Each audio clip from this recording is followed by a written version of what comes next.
Hey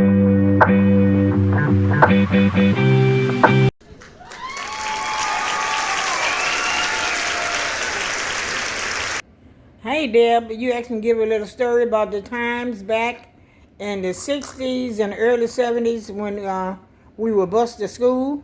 Well, I started off the school at Pine Ridge Elementary from the 1st to the 4th grade.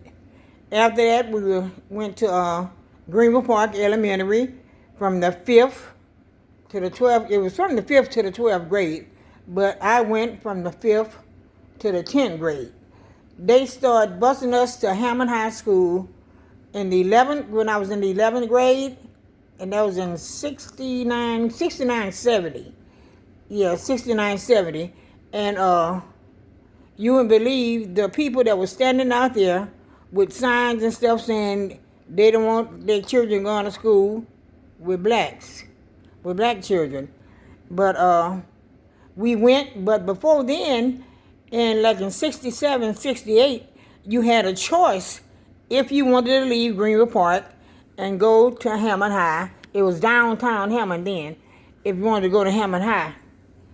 But I think I can remember Hazel Robertson, Arlene Knight, and Claude.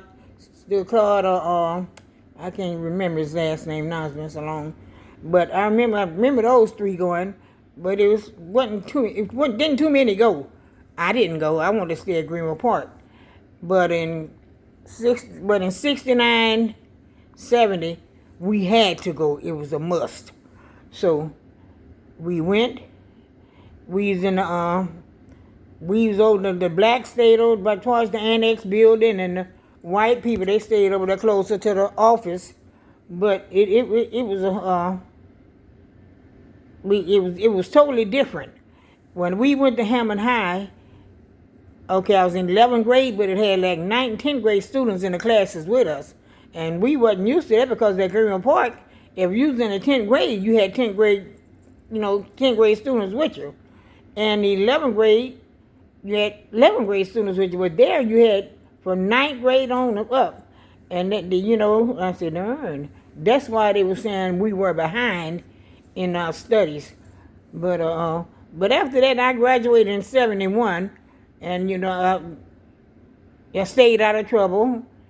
I kept my books, worked. I was on a PAP squad. And look at that. I was on a PAP squad and a few other little things that I was doing. I kept myself busy. And I graduated in 71. That's my story.